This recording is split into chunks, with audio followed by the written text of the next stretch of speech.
है। कैसे? उम्मीद करते हैं मजे में होंगे। क्वेश्चन है 12th का फर्स्ट वॉल्यूम का डेट का सवाल है। So that the points A दिया हुआ है, बी दिया हुआ है, सी दिया हुआ है, आर कोलिनियर।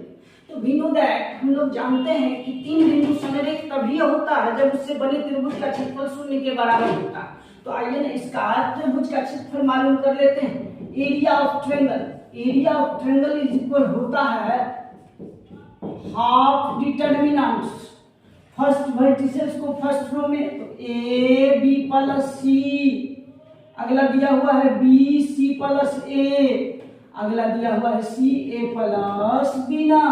थर्ड कॉलम में हमेशा आप क्या करेंगे 1 1 दे देंगे। अब इस बेचारे का डेट आप निकालिए या फिर प्रॉपर्टी ऑफ डेट का इस्तेमाल कीजिए, वो आपकी इच्छा पर डिपेंड करता है। अगर आप एक्सपेंड करेंगे तो बहुत डिफिकल्ट हो जाएगा, उससे कहीं बेहतर है कि आप प्रॉपर्टीज ऑफ डेट का इस्तेमाल करें। और प्रॉपर्टी ऑफ डेट बहुत आसान है, जिसमें कि 2-4 प्रॉपर्टी अगर पढ़ लेंगे ना तो आपका डेट बहुत ही अच्छा हो जाएगा।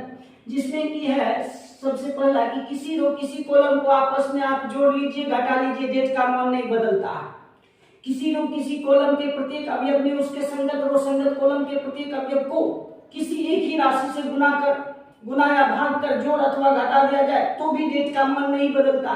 तो चलिए उतना अंग्रेजी नहीं पढ़ना हमको, किसी डेट के किसी रो किसी कॉलम को आपस में जोड़ दे घटा दे, डेट का मान नहीं बदलता। तो चलिए ना इसमें इसको जोड़ दीजिए, अर्थात C1 tense to C1 plus C2। C1 के जगह पर आपको करना क्या है, C1 और C2 को जोड़ के लिख डालना। इसमें इसको जोड़ के लिखिएगा तो आएगा ना A प्लस बी प्लस सी ना। इसमें भी इसको जोड़ के लिखिएगा तो आएगा ना A plus B plus C. इसमें इसको जोड़िएगा तो C plus A plus B, उसी को लिख सकते हैं हम ना, A plus B plus C. C2 को जो का त्यों छाप दीजिए, B plus C, C plus A and A plus B. Third column में तो कोई बात ही नहीं होगा, नोट भरा पड़ा है। अब आपको पता होना चाहिए कि इसका कहना था कि यदि किसी डेट के किसी रो किसी कॉलम के प्रत्येक अवयव में कोई समान राशि दिखे ना तो उसे आप कॉमन निकाल सकते हैं, बाहर कर सकते हैं। तो अब आप देख सकते हैं कि C1 के ईच में A plus B plus C available है। हाँ तो कॉमन ले लीजिए, A plus B plus C कहाँ से, C1 से। तो लिखना पड़ेगा आपको common A plus B plus C from C1 से आप A plus B plus C common ले रहे हैं तो हाफ पहले से है, निकाल लीजिए A प्लस बी प्लस सी, निकाल लीजिएगा।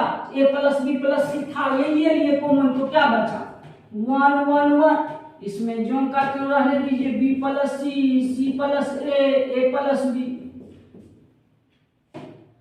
1 1 1। अब आप डायरेक्ट लिख सकते हैं बराबर 0 का है भैया। तो बिकॉज C1 और C3 का संगत अवयव जो है ना समान है, अतः इस डेट का मान ऐसा सिचुएशन में क्या होता है, 0 होता है। क्या है? तो इसका प्रॉपर्टी था कि यदि किसी डेट के किसी दो रो या किसी दो कॉलम का संगत अवयव जो है ना, करस्पॉन्डिंग एलिमेंट जो है ना समान हो या समानुपातिक हो तो उस डेट का मान क्या होता है, 0 होता है। तो half A plus B plus C को रहने दीजिए, इस बेचारे का मान हो गया 0। अगर किसी ने पूछा तो बगल में आप दे सकते हैं बाय P4। डेट का चौथा प्रॉपर्टी यही कहता है कि यदि किसी डेट के किसी दो रो या किसी दो कॉलम का करस्पॉन्डिंग एलिमेंट समान हो या समानुपातिक हो, ठीक ना, इक्वल हो या प्रोपोर्शनली हो, तो उस डेट का मान क्या होता है, 0 होता है। तो अर्थात किसी भी एलिमेंट को 0 से मल्टीप्लाई करेंगे तो क्या पाएंगे आप, 0।